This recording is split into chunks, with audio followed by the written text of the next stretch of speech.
Kutoka Dodoma, Tanzania, hii ni Sky TV na habari kuu usiku huu.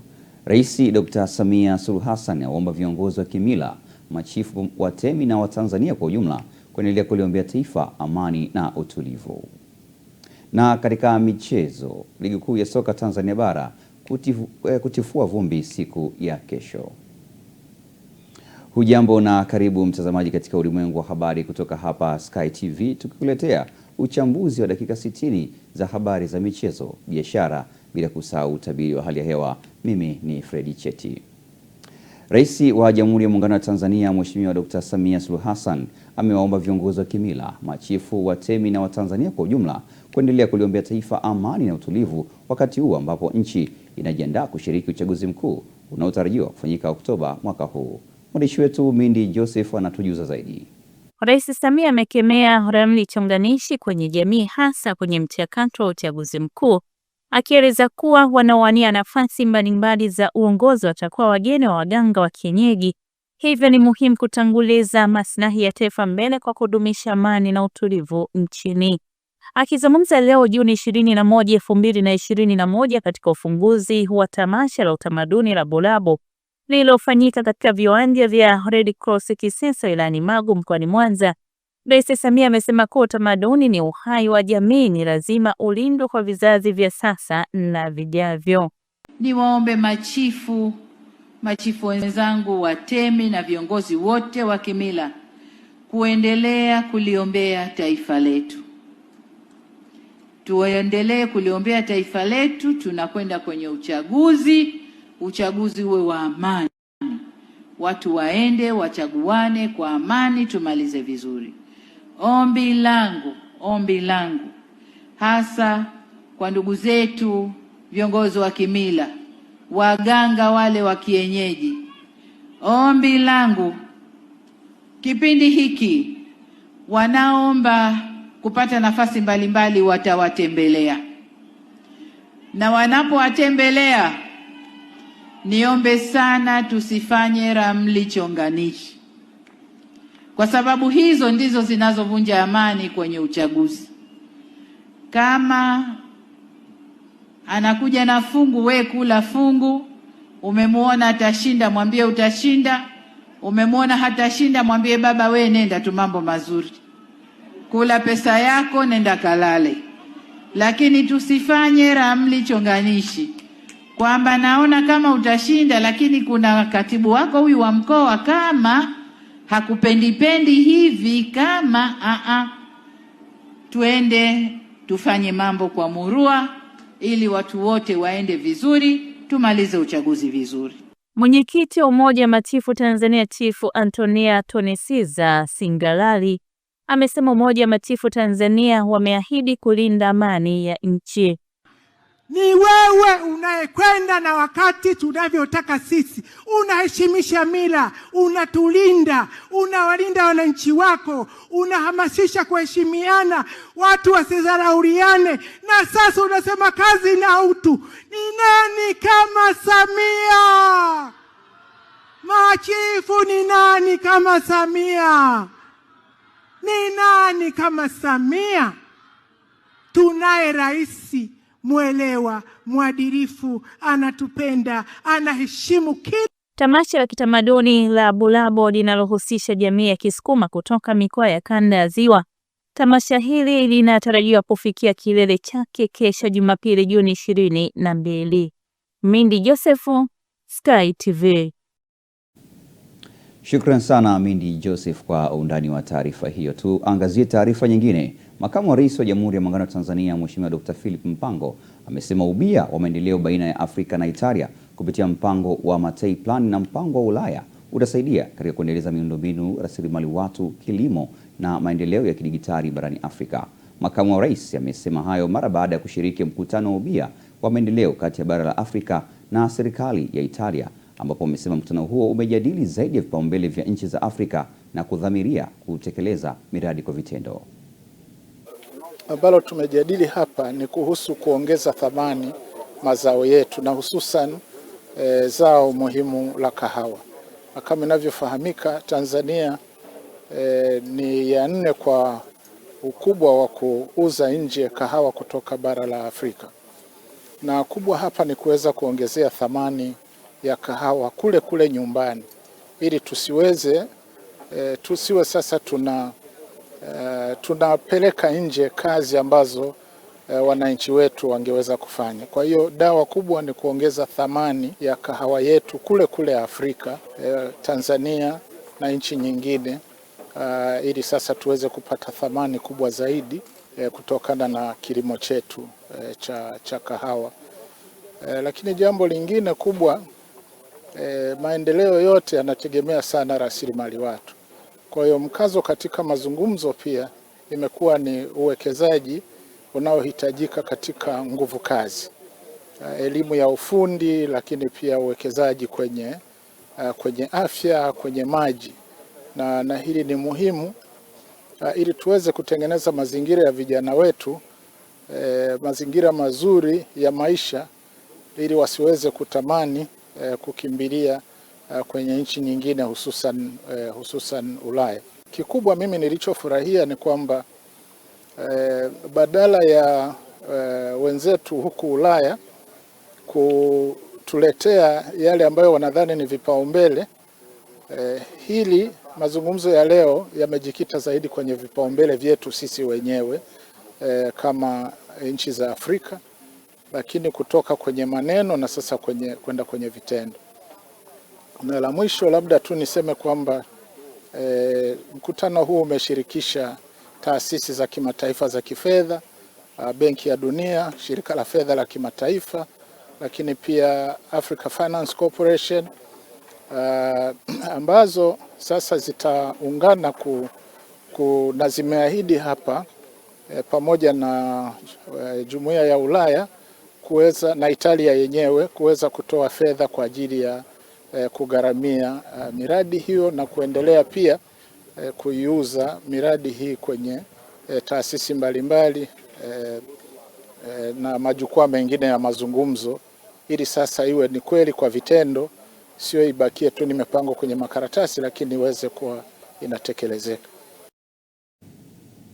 Waziri wa Nchi, Ofisi ya Rais anayeshughulikia mipango na uwekezaji, Profesa Kitila Mkumbo amesisitiza umuhimu wa waandishi wa habari kuzingatia misingi ya taaluma hiyo kuelekea uchaguzi mkuu unaotarajiwa kufanyika Oktoba mwaka huu, ili taifa liendelee kuwa na amani na utulivu. Nora Damian anatujuza zaidi.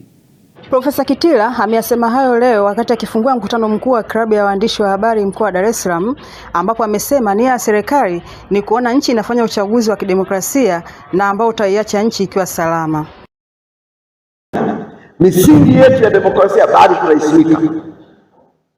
Kwa mnapofanya kazi yenu ya waandishi wa habari, msisahau kuna wajibu wa kuhakikisha kwamba taifa hili linaendelea kuwa taifa imara, taifa lenye umoja, taifa lenye amani, taifa lenye usalama, kwa sababu hayo ndiyo ni msingi wa yote tunayofanya. Tunakutana hapa, tunazungumza yote haya kwa sababu kuna amani, kuna utulivu, kuna usalama. Vinginevyo hapa kuna nchi ambazo hawezi kukaa. Kwa hiyo dhamana tunayo wote sisi kama serikali na nyie kama waandishi wa habari na kila mdau yoyote katika nchi yetu. Kwa hiyo msisahau katika shughuli zenu za uandishi wa habari, hususan kwa mwaka huu. Kazi zenu ni zipi wakati wa uchaguzi zinajulikana. Ya kwanza kuliko zote ni kutenda haki kwa wadau wote wanaoshiriki katika uchaguzi. Wadau ni akina nani? Tume ya uchaguzi ni mdau namba 1. Lazima muitendee haki tume. Na kuitendea haki cha kwanza ni mtazamo. Mnaitazamaji? Na lazima muitazame tume katika muktadha wa katiba na sheria. Haiwezi kuoperate tume nje ya muktadha wa katiba na sheria. Sasa msijaji tume on the basis of what us politicians are saying. Mkitukila sema sisi kuhusu tume, hapa itendea haki. Itendeni haki tume kwa kuzingatia majukumu yake ya kikatiba na sheria tulizonazo leo, na sisi mtutendee haki. Na haki mtutendee ni kwamba kama Kitila akahutubia Manzese leo, unamkava. Akihutubia mwingine naye unamkava. Haki manake inaanzia kwenye coverage. Sasa tumekaa hapa tumeongea watatu. Unaandika kwenye gazeti au kwenye mitandao ya kijamii, ameonekana Kitila peke yake. Sasa unajiuliza kwani wengine hawakuwepo?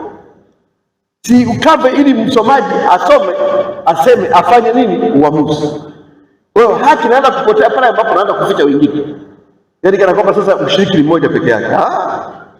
Na mtutendee haki vile vile kwamba vyama vya siasa Tanzania vipo 19 vimesajiliwa kisheria kwa msajili wa waziri. Kwa msajili wa nini? Sababu msajili wa waziri hapo kwenye ofisi yangu, kwa hiyo lakini msajili wa vyama vya siasa. Kwa lazima mtutendee haki vyama. Sisi wote tunaendesha vyombo vya habari, tunaona machungu yako. Ziko speech budget tuliambiwa siku 10 tu mtakuwa mnalipwa, na leo tunakwenda mwishoni mwa mwaka wa fedha. Mheshimiwa Waziri, ipo hatari ya kwamba tukaenda tukalipwa mpaka Agosti tu Septemba, kwa sababu mifumo inaenda kufungwa ili serikali inaingia kwenye mwaka mpya wa kiserikali. Swala la uchaguzi ni swala la kikatiba. Hatuna namna yoyote kwa maana kujitenga na katiba yetu ambayo na sisi ni sehemu tunaoitekeleza, na ndio maana tunakwenda na kauli mbiu shiriki uchaguzi kwa kuzingatia misingi ya kitaaluma. Kwa maana misingi inatutaka tutoe haki kwa vyama vyote.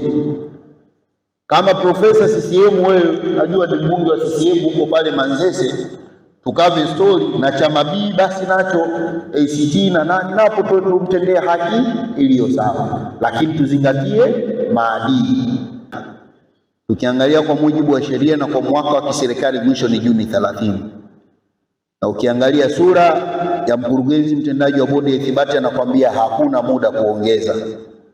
Kwa nini tusiongezewe alau siku 10 za ziada, ili kwa maana ya kwamba tutufanye ya kwamba mwisho wa mwaka wa fedha na sisi hiyo ndio mwisho wa kujisajili. Kutoka Dar es Salaam, Nora Damian, Sky TV.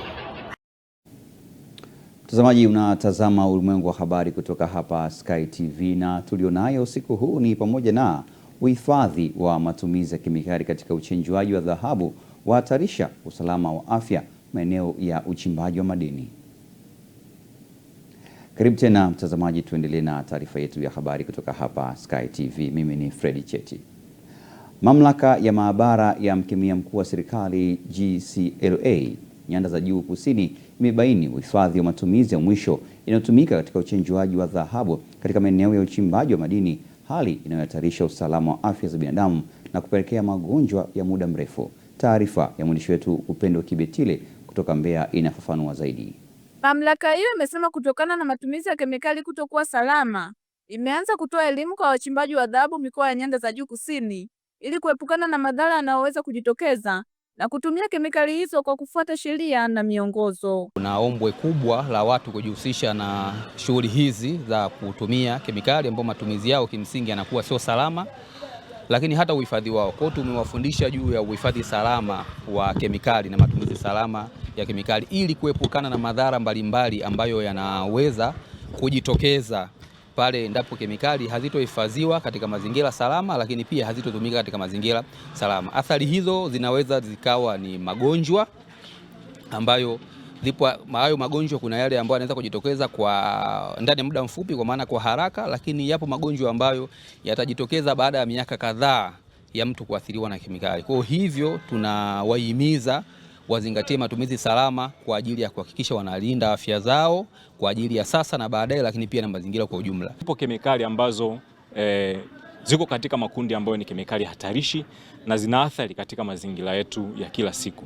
Hivyo kemikali hizi zisipotumika katika utaratibu wa kisheria kwa kufuata taratibu za kiusalama, matumizi ya vifaa kinga, kemikali hizi zinaweza kuleta madhara katika mazingira ambayo kemikali hizi zinatumika, lakini pia kemikali hizi zinaweza kusafiri kutoka mbali na mazingira haya ambako kemikali zinatumika kwenda sehemu nyingine na kuleta madhara. Kwa upande wake, msimamizi wa fedha na utawala kutoka ofisi ya mkemia mkuu Victor Gideon amesema sheria inatoa adhabu kwa wale wote wanaotunza kemikali bila kusajiliwa, huku baadhi ya washiriki wakitoa faida walioipata kwenye mafunzo hayo. Kama mtu anatunza kemikali bila kusajiliwa au anasafirisha kemikali bila kusajiliwa, sheria imetoa adhabu kwa masuala yote hayo, na adhabu ni kubwa kidogo. Kwa hiyo tulichokuwa tunajaribu kuwafundisha ni kwamba wajibu wao wa kulipa maduhuli ya serikali ni wajibu wa kisheria. Hapo awali tulikuwa tunatumia kemikali kwa njia zisizo sahihi bila kujua madhara yake.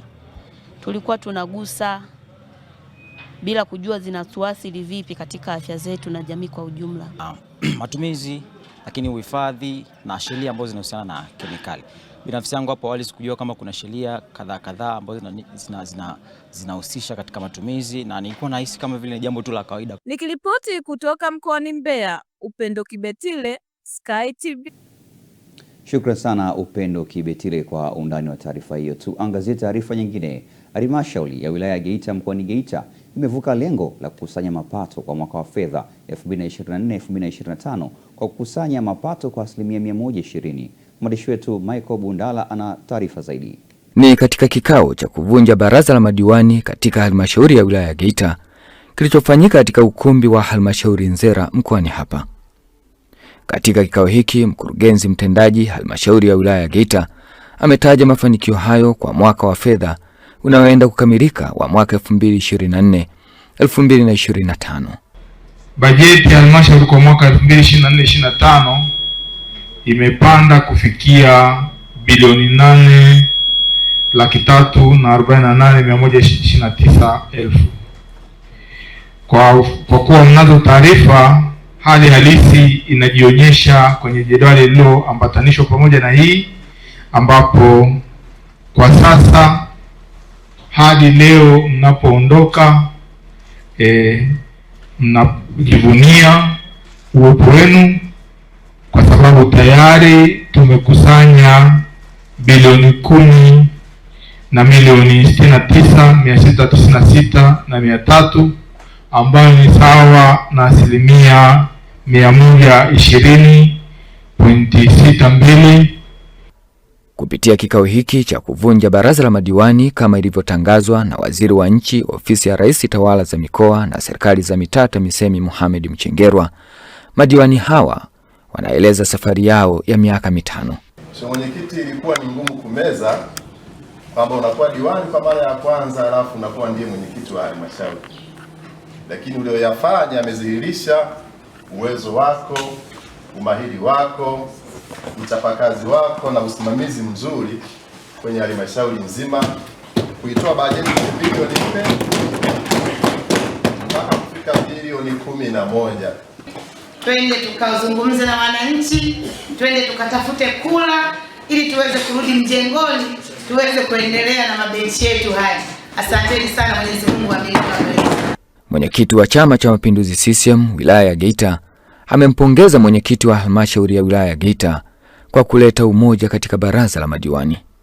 Nikupongeze sana mwenyekiti, wewe na baraza lako la madiwani pamoja na watendaji kwa kazi kubwa sana iliyotukuka ambayo tumeifanya katika kipindi chetu cha miaka 5. Mwenyekiti, jambo ambalo limetufikisha hapa kubwa sana ni namna ambavyo tulishirikiana na upendo ambao tumeujenga miongoni mwetu. Upendo pamoja na mshikamano, kuvumiliana na kuelekezana. Ilikuwa ni safari ndefu. Tulianza tukiwa pamoja, lakini njiani, kwa wale ambao mnakumbuka, miaka 5 baraza hili limepoteza waheshimiwa 5. Tunakubaliana na mimi? Ndio. Tulianza na mheshimiwa diwani wa kata ya Bugalama. Kabla hatujaapishwa hata kuapishwa, lakini alikuwa amemaliza kushinda akafariki.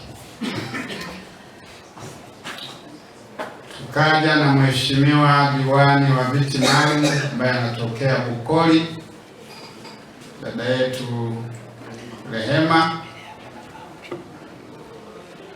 akawa ameitwa na Bwana. Mapengo hayo mawili, kwa sababu kulikuwa na muda wa kuziba, la Bugalama ndo lilizibwa na mheshimiwa Mawazo na la rehema lilizikwa na Mheshimiwa Victoria Ndaki. Na baada ya hapo sasa tukasafiri. Mwishoni wenzetu watatu wakawa wametangulia mbele za haki. Kutoka halmashauri ya wilaya ya Geita mkoani Geita, ambapo baraza la madiwani limevunjwa lililoanza kazi mwaka 2020 mpaka mwaka huu 2025. Michael Francis Bundala, Sky TV. Asante sana Michael Bundala kwa undani wa taarifa hiyo. Tutazame taarifa nyingine. Askofu mkuu wa kanisa la Kiinjili la Kilutheri Tanzania, Dr. Alex Malasusa ameitaka jamii kuyakumbuka na kuyasaidia makundi yenye uhitaji yaliyosahaulika kwa kuwa nao ni binadamu na wanahitaji kupata haki kama yalivyo makundi mengine. Amina Ngahewa kutoka Arusha anatujuza zaidi.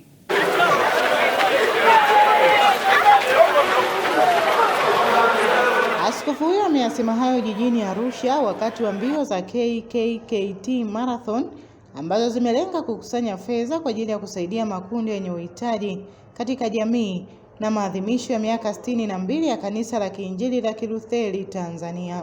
Katika marathon hii lengo letu kwamba pamoja na mazoezi haya mazuri ya kutunza miili yetu, basi pia tufanye changizo ambalo kila aliyeshiriki unaoona hapa wamechangia kwa ajili ya taasisi, hasa kwa ajili tiba mbalimbali kwa maana afya na pia kugusa hao walemavu. Kwa upande wake mkuu wa mkoa wa Arusha Paul Makonda ametumia maadhimisho hayo kuwakumbusha viongozi wa dini kupitia makanisa yao kukumbuka wajibu wao wa kuendelea kuwatengeneza watu ili kuwafanya kuendelea kuwa wakamilifu. Kanisa ni kwa ajili ya kututengeneza, na ndio maana watu wote wanakaribishwa. Na hata leo katika matembezi baba askofu amesema wengine hawakujiandikisha, lakini baada ya kuona nguvu ya Mungu, upendo mlionao, wakaamua kujiunga. Tafsiri yake ni kwamba atakuja kanisani mtu aliyekuwa na tabia zake za aina tofauti tofauti, lakini kazi ya kanisa ni kumtengeneza ili awe sehemu ya mwili wa Kristo. Kwa kifupi wanasema church is not for perfect people. Church kazi yake ni kuperfect watu. Kwa tuendelee kuwapokea watu, tuendelee kuwakaribisha ili tuwafanye waendelee kuwa wakamilifu, na ukamilifu huo ndio ambao Kristo alitupa kufanya. Nao washiriki wa mbio hizo wanabainisha namna mbio hizo zilivyoleta pamoja ili kujadili mambo mbalimbali yakiwemo ya kimaendeleo. Tuna wakimbiaji kutoka kona zote za nchi, kutoka kusini, kutoka mashariki, kutoka magharibi na kaskazini. Hiyo ni ishara ya umoja na mshikamano. Hiyo ndio huduma ya kanisa kwa ujumla, kuwasaidia wahitaji katikati ya mahitaji yao. Ninapongeza sana kanisa na aliyebuni jambo hili. Amefanya jambo kubwa sana. Na ni vyema kila wakati kanisa likafanya hivi, kwa sababu wahitaji wako wengi duniani. Mbio hizo zimebebwa na kauli mbiu isemayo kimbia kwa moyo, saidia kwa upendo, zikiwa zimewakutanisha watu zaidi ya 2800 kutoka maeneo mbalimbali hapa nchini, ambapo dayosisi 28 zimekutana mkoani humo. Kutoka mkoani Arusha, Amina Ngahewa, Sky TV. Na sasa tuelekee mkoani Songwe. Kanisa la Last Church of Tanzania lenye makao makuu yake wilayani Mbozi mkoani Songwe linaendelea kutoa misaada kwa watu wenye mahitaji maalum kama sehemu ya kutekeleza maagizo ya maandiko matakatifu pamoja na maneno ya Mungu. John Kiango anaripoti kamili. Kanisa la Last Church of Tanzania lenye makao yake makuu wilayani Mbozi mkoani Songwe linaendelea kutoa msaada kwa watu wenye mahitaji maalum kama sehemu ya kutekeleza maagizo ya maandiko matakatifu na maneno ya Mungu. Akizungumza katika mkutano wa Injili kabla ya ugawaji wa msaada mbalimbali kwa watu wenye mahitaji maalum, askofu mkuu wa kanisa hilo David Sichone amewahimiza waumini wa kanisa hilo kuwa watu wa kujitolea na kuwasaidia wale wanaoishi katika mazingira magumu. Hili zoezi tutalifanya pia hapa. Na linalenga watu gani? Hili zoezi linawalenga watu ambao ni wahitaji maalum, kama vile yatima, wajane na wengine. Lakini kufanya hili tendo hapa sina maana kwamba ndo mwisho. Ninaomba kwenye majimbo yenu, maaskofu wa majimbo, wenye viti wa majimbo, wachungaji kwenye mashirika, naomba liwe endelevu jambo hili. Kuna watu totally katika maisha yao wana shida sana, shida kabisa, na mimi nachokiamini kwamba ukiwa muumini wa kanisa lolote lile, ndo baba ndo mama, zile shughuli zinazohitajika zitekelezwe, basi kanisa linapasika nimtekelezee yule ambaye hana uwezo. Baadhi ya walionufaika na msaada huo wameeleza furaha yao na shukurani zao kwa kanisa hilo kwa kuendelea kuwakumbuka katika changamoto zao wanazozipitia. Nawashukuru watu wote, pia na askofu kwa kutukumbuka sisi yatima. Nasema asante sana na Mungu awabariki. Na washauri tu, hata kama kanisa lolote lile mkikuta ambao hajiwezi wapo, naombeni muwasaidie, mtapata baraka kutoka kwa Bwana. Nimebarikiwa, nimelea watoto. Waliwaacha watoto ni wadogo, lakini saizi wamekuwa. Ninamshukuru sana Mungu wangu. Tena ninaenda kumshukuru baba askofu na jopo lote. Ninawashukuru sana kwa kutukumbuka. Sikutegemea. Yaani ni mara ya kwanza. Mimi nilijua labda sisi kanisa letu hatuoni wajane wala yatima, lakini kwa sababu sijawahi ona, lakini ninamshukuru Mungu wangu kwa maana kwa siku ya leo limetimizwa neno. Kutoka Ikomera, ndio maana nguvu sifanyi kazi wote wala silimi, niko hivi tu. Asante sana kunipa vitu hivi, hata wewe asante sana. Watu zaidi ya 50 wenye mahitaji maalum walipatiwa misaada ya vitu mbalimbali ikiwemo sabuni, chumvi na viberiti. Nikiripoti kutoka mkoani Songwe, John Kiango, Sky TV. Mtazamaji, tunahitimisha katika habari za kitaifa na sasa tunakwenda mapumziko mafupi. Tukirejea tutaungana na Pius Jiunga katika mkusanyiko wa habari za kimataifa, ambapo huko kubwa zaidi ni Trump athibitisha mkataba wa amani kati ya Kongo na Rwanda.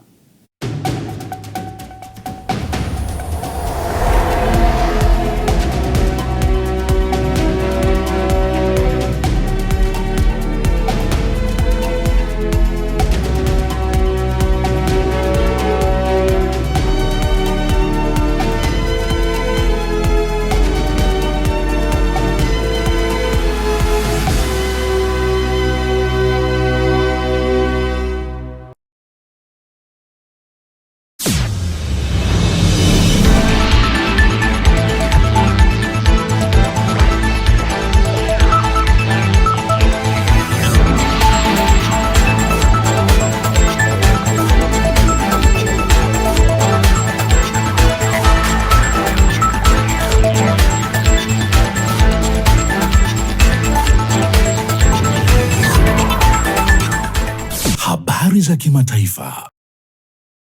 Ni wasaa wa habari za kimataifa. Karibu, naitwa Pius Jiunga. Rais wa Marekani Donald Trump amejipongeza kwa kuwezesha makubaliano ya amani yaliyojadiliwa mjini Washington kati ya Kongo na Rwanda, lakini amelalamika kwamba hatapata tuzo ya amani ya Nobel kwa juhudi hizo. Akithibitisha kuhusu makubaliano hayo yaliyofikiwa na mataifa hayo mawili ya Afrika Mashariki na ambayo yanatarajiwa kusaini rasmi mkataba wa amani wiki ijayo mjini Washington, Trump kupitia chapisho lake kwenye mtandao wa Truth Social amesema ilikuwa ni siku njema kwa Afrika na kwa dunia nzima. Trump ameongeza kuwa amekuwa akipuuzwa na kamati ya Nobel ya Norway kwa jukumu lake la upatanishi katika migogoro mbalimbali, ikiwa ni pamoja na ule wa India na Pakistani pamoja na Serbia na Kosovo. Pia ametaka kutambuliwa kwa juhudi zake za kudumisha amani kati ya Misri na Ethiopia na kusimamia mkataba wa Abraham uliopelekea msururu wa makubaliano yaliyolenga kurejesha uhusiano kati ya Israeli na mataifa kadhaa ya Kiarabu. Kwingineko, leo Jumamosi kumefunguliwa mjini Istanbul mkutano wa siku 2 wa Jumuiya ya Ushirikiano wa Mataifa ya Kiislamu OIC unaofanyika katika muktadha wa mzozo unaoendelea kati ya Irani na Israeli.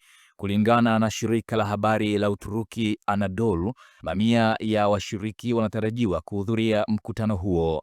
Miongoni mwao ni mawaziri wapatao 43 na wawakilishi wa ngazi za juu wa Umoja wa Mataifa na nchi za Kiarabu. Waziri wa mambo ya nje wa Irani Abbas Araghchi tayari amewasili Istanbul kushiriki mkutano huo unaofanyika siku moja baada ya Araghchi kufanya mazungumzo mjini Geneva juu ya suluhisho la kidiplomasia katika mzozo huo na mawaziri wenzake wa mambo ya nje kutoka mataifa ya Ulaya, ikiwa ni pamoja na Johann Wadephul wa Ujerumani, Jean-Noel Barrot wa Ufaransa na David Lammy wa Uingereza. Makabiliano kati ya Israeli na Irani yameingia katika wiki ya pili, huku mashambulizi ya kila upande yakiendelea licha ya kuwepo juhudi kadhaa za kidiplomasia ili kutuliza hali ya uhasama baina ya nchi hizo mbili.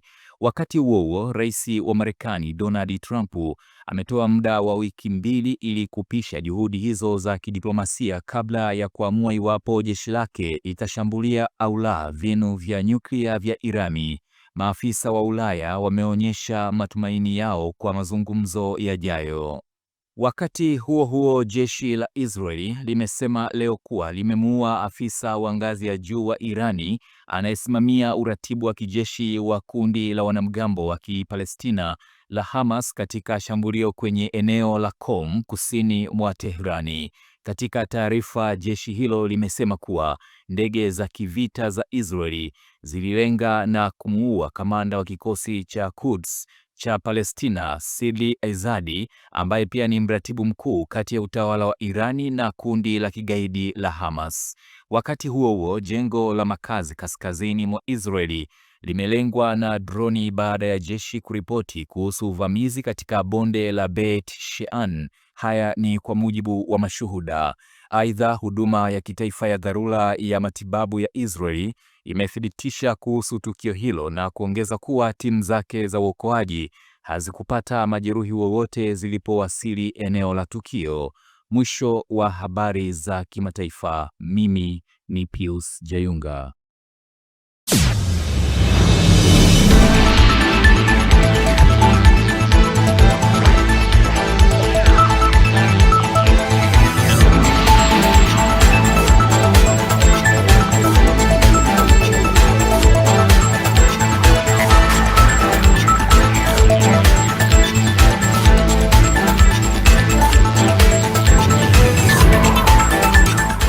Habari za kimataifa.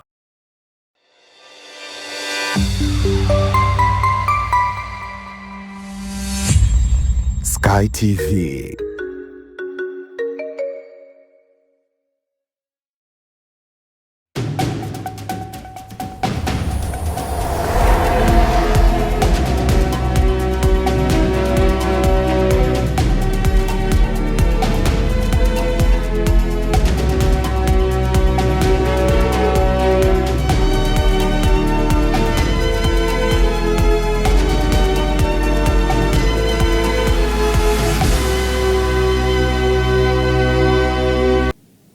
Na mtazamaji, bado unaendelea kutazama ulimwengu wa habari kutoka hapa Sky TV, na sasa ni muda wa kwenda viwanjani kutazama habari za michezo na burudani, na punde tutaungana na mwanamchezo wetu Lai Saidi.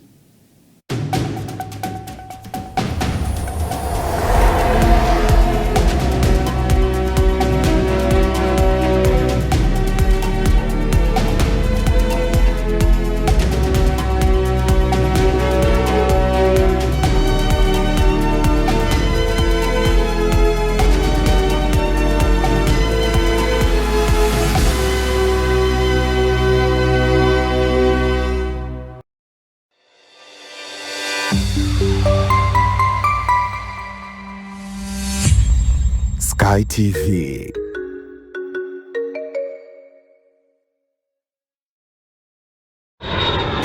Jambo Entebbe, jambo Zanzibar. Air Tanzania inakuletea ruti mpya, yani Dar es Salaam moja kwa moja mpaka Entebbe, halafu Entebbe shwa mpaka Zanzibar, visiwa vya karafuu. Safari moja amazing, bei ni bomba kabisa. Dar to Entebbe ni kuanzia USD 159 tu. Entebbe to Zanzibar ni kuanzia USD 155 tu. Safiri kwa Rwanda uhakika kila Jumatatu, Ijumaa na Jumapili. Usikubali hadithi. Pakua Air Tanzania app au tembelea www.airtanzania.co.tz na ukate tiketi yako leo. Kwa mawasiliano zaidi piga +255 748 77 3900. Air Tanzania, the wings of Kilimanjaro.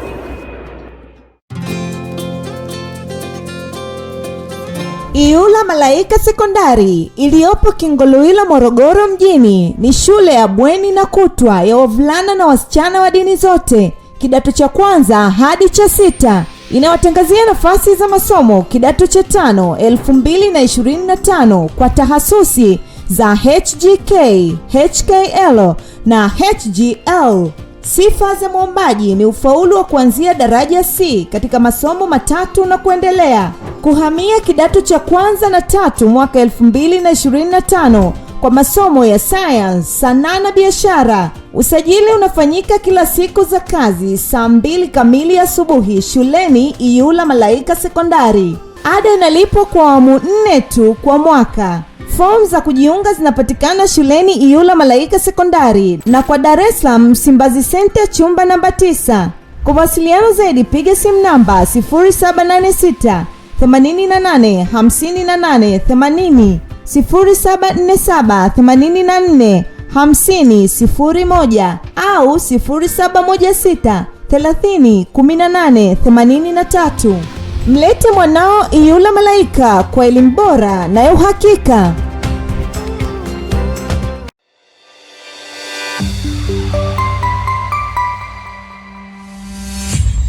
Sky TV.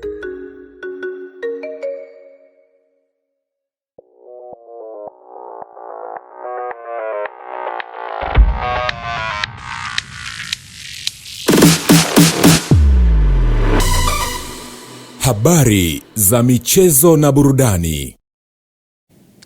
Habari za wakati huu, mtazamaji wa Ulimwengu wa Habari, karibu katika habari za michezo pamoja na burudani. Naitwa Laisaidi. Tukianzia hapa nyumbani, ligi kuu soka Tanzania bara raundi ya 30 kuendelea kwa siku ya kesho katika viwanja 8 tofauti. Mabingwa watetezi wa ligi hiyo Dar es Salaam Yanga Africa watakuwa visiwani Zanzibar katika dimba la New Amani Complex wakiwaalika Walima Zabibu Dodoma Jiji. Na katika kuelekea mchezo huo, kocha mkuu wa kikosi cha Yanga Milodi Hamdi amesema kwamba kikosi hicho kimeondoka na wachezaji wote licha ya kwamba wachezaji watatu ni majeruhi. Huko kocha mkuu wa kikosi cha Dodoma Jiji Maxime yakisema Yanga watahitaji kupata ushindi, na hii ni kutokana na timu hiyo kupigania ubingwa wa ligi kuu soka Tanzania bara. We prepare very good this game. We are not on holidays. We have 3 strong games to play again. So we play 1 against Tanzania Prison, rest 3. We must be focused and take this game very, very seriously, like Tanzanian Prison. And we are here for 3 points, only for 3 points. I don't want to hear draw, but we are here to win and to take this 3 points. I have very good idea inside, but we are young African and we must to be ready. We must to play with even if I change some players, the player I put, they are strong player also. So the team play tomorrow, believe me, that's a strong team. We are here to win. And for me, for my opinion, not possible to make a mistake professional tomorrow. Musanda is sick. After that, I have all the squad. And I am very happy against today because I take all the group. and that's very important to have all the group, all the players with us for the last game.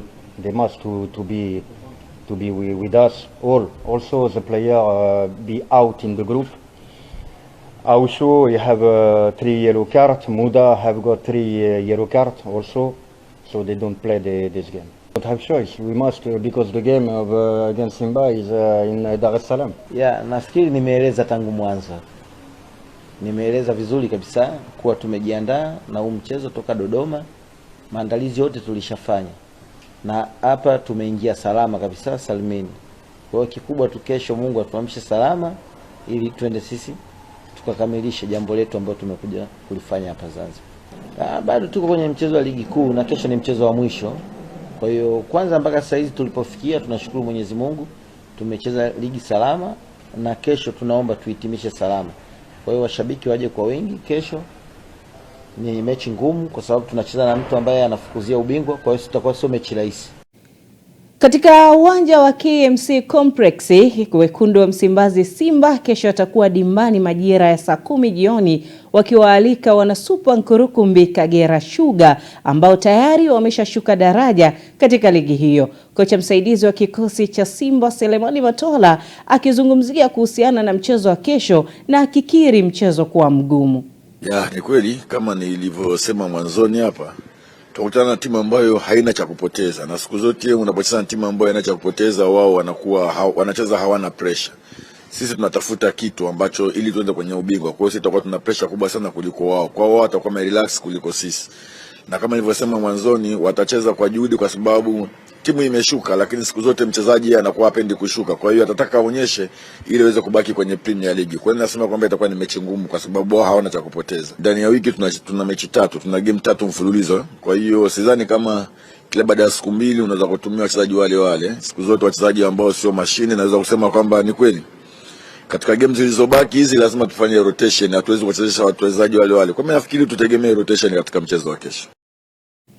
Kwingineko ni kuhusiana na wakili na mdau wa michezo Advocate Nziku amefika ofisi za BMT kwa ajili ya kupeleka malalamiko juu ya ukomo wa muda wa nafasi ya uraisi katika shirikisho la mpira wa miguu hapa nchini TFF.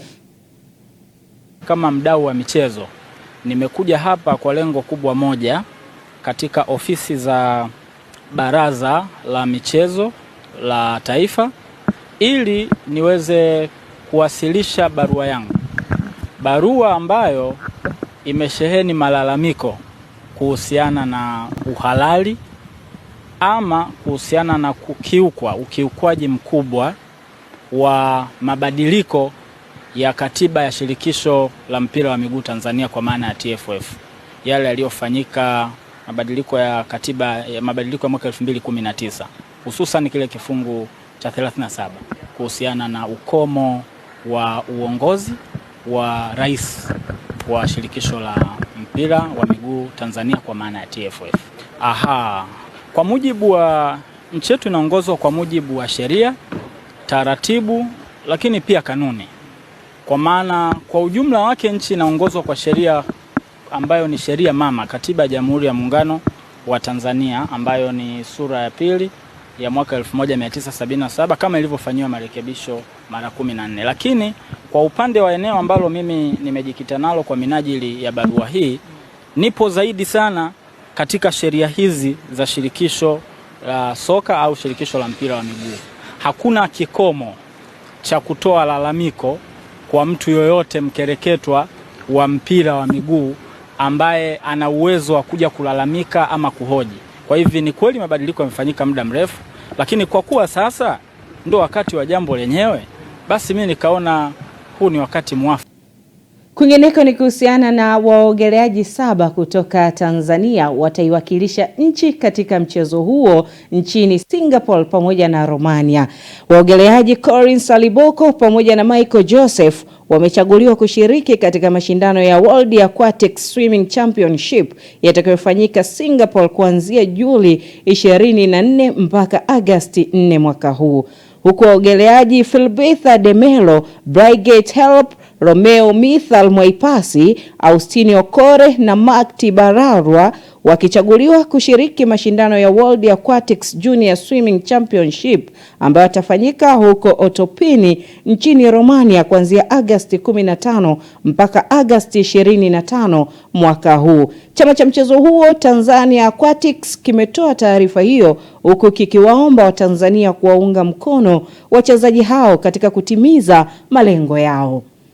Na kimataifa ambapo klabu ya Liverpool imethibitisha kukamilisha usajili wa kiungo mshambuliaji Florian Wirtz kwa Albion.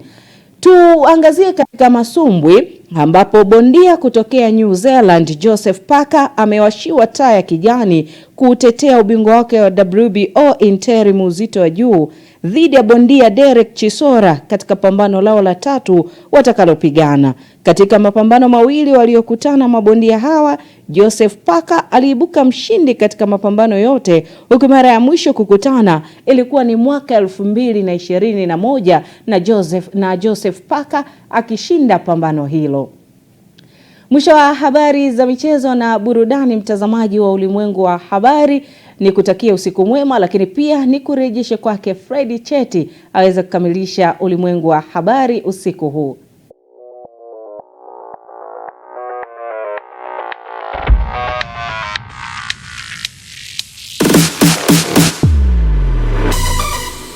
Habari za michezo na burudani.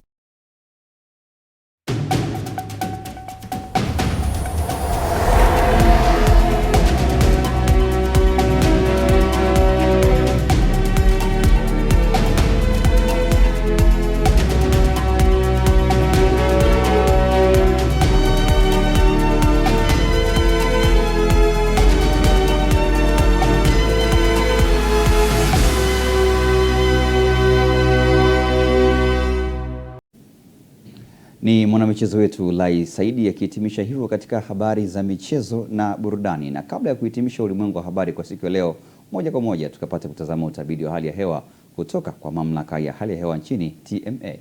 Ya Jumamosi, mpenzi mtazamaji, na karibu katika utabiri wa hali ya hewa wa saa 24 zijazo kuanzia saa 3 usiku.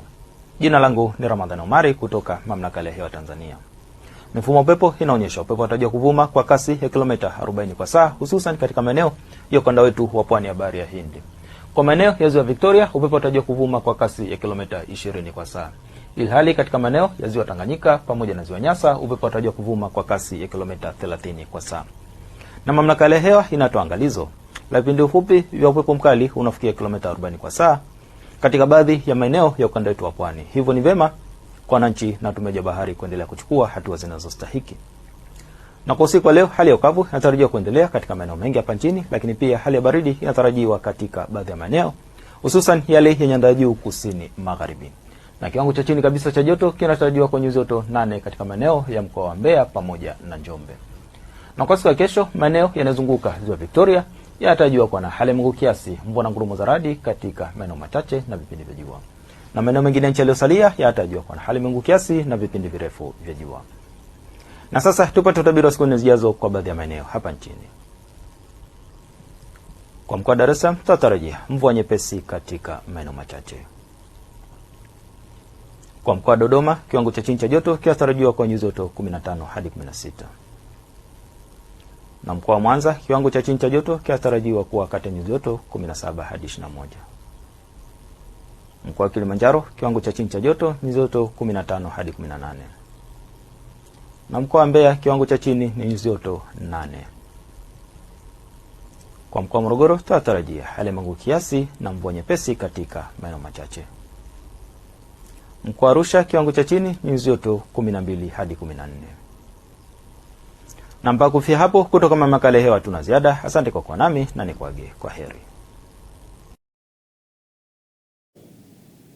Na mtazamaji, na huo ndio mwisho wa Ulimwengu wa Habari kutoka hapa Sky TV. Kwa habari zetu zaidi tembelea katika mitandao yetu ya kijamii, Instagram, Facebook, Twitter pamoja na YouTube channel yetu kwa jina la Sky International TV. Kwa niaba ya timu nzima iliyoshiriki kuandaa Ulimwengu wa Habari kwa siku ya leo, jina langu ni Freddy Cheti. Uwe na wakati mwema.